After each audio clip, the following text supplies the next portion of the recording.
Dear viewers, over 72 top officers and politicians in Maharashtra have been caught in a honey trap racket that involves secret hotel videos, extortion threats, and crores paid to keep sex scandals hidden.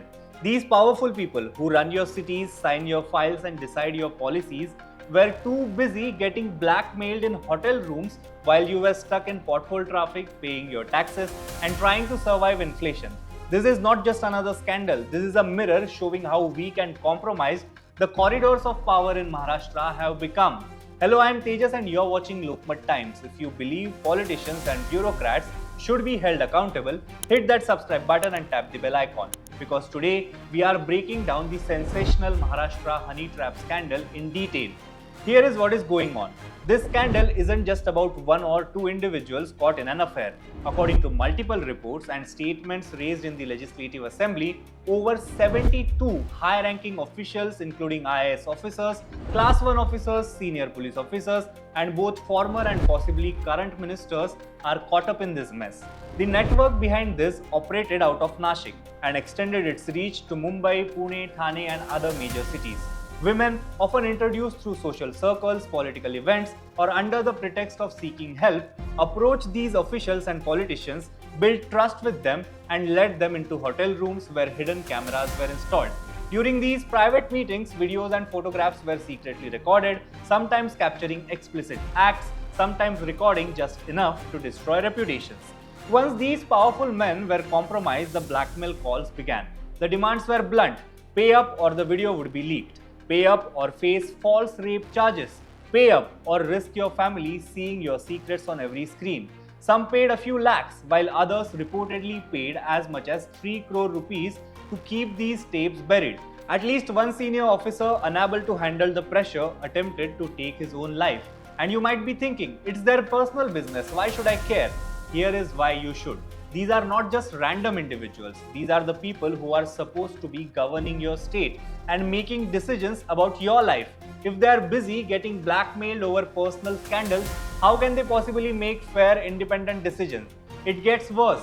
Reports claim that confidential government files and classified information were leaked by these officials just to keep the extortionists quiet.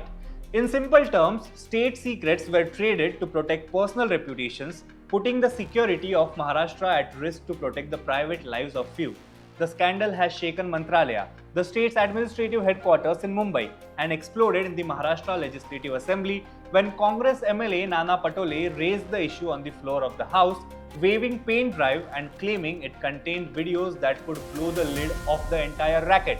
The opposition demanded immediate government action, while Ambadas Danve, the leader of the opposition in the Legislative Council, alleged that confidential government files and sensitive information were leaked because these officials were being blackmailed. Under immense pressure, Deputy Chief Minister Eknath Shinde was forced to promise a thorough investigation and strict action against those involved. But despite these promises, no official list of names has been released to the public. The government claims the secrecy is necessary to protect the investigation, but many believe it is simply protecting powerful individuals to avoid embarrassment and public outrage. While the official line is that investigations are underway with complaints filed at Mumbai Naka police station in Nashik and with the Thane district police, the fact is people deserve to know who is running their state while being vulnerable to blackmail. The alleged mastermind behind this racket is reportedly a former office bearer of a prominent political party in Nashik, but so far no names have come out officially. This scandal is not just about personal shame or moral policing. It goes to the core of how governance works in Maharashtra. Imagine a senior bureaucrat who is supposed to be handling major infrastructure projects and crores worth of tenders but is being blackmailed over a video. Do you think he can make an honest, independent decision? Imagine a senior police officer who is supposed to protect citizens from crime but is handing over files to criminals to protect his own secrets. Do you think he can enforce the law? Imagine ministers, the people you trust to represent your voice, being threatened with their private videos. Do you think they can take a stand on any public issue? This scandal is a security threat to Maharashtra, and it exposes how fragile and compromised the system can become when personal weaknesses are exploited. Reports indicate that many of the officials caught in this racket have gone into depression, fearing public humiliation, and their families, many of whom had no idea about these secret lives, now face the risk of societal shame and collapse. The biggest question remains, why is the government hiding the names? If over 72 high-ranking people are involved, why is there no transparency? Why are people in the dark about who these officials are? The government claims it is to protect the investigation, but critics argue it is nothing more than a cover to protect the powerful. In a democracy, transparency is non-negotiable. If these people are guilty, the public has the right to know, and they should be removed from their positions immediately. If they are innocent, the investigation should clear their names and the real mastermind should be punished. If Maharashtra truly wants to restore public trust, here is what needs to happen. An independent agency must investigate this case with complete transparency and the findings must be made public. The names of those found guilty should be disclosed and they should face suspension and legal action, no matter how high their rank or how strong their political connections are. Those who were blackmailed should receive protection, but only if they cooperate with the investigation and help bring the masterminds to justice. Finally, the government must conduct a complete security audit within its administrative system to ensure that sensitive files and state secrets are never again used as bargaining chips in a blackmail racket.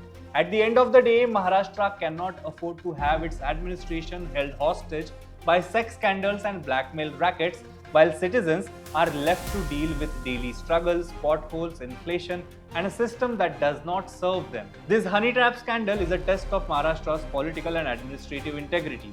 Will the state act decisively, or will it quietly bury the files and hope the public forgets? That's all for today. If you believe it is time for Maharashtra to clean up its politics and administration, hit that subscribe button and tap the bell icon, because on this channel, we will continue to expose the uncomfortable truths that others are too afraid to touch.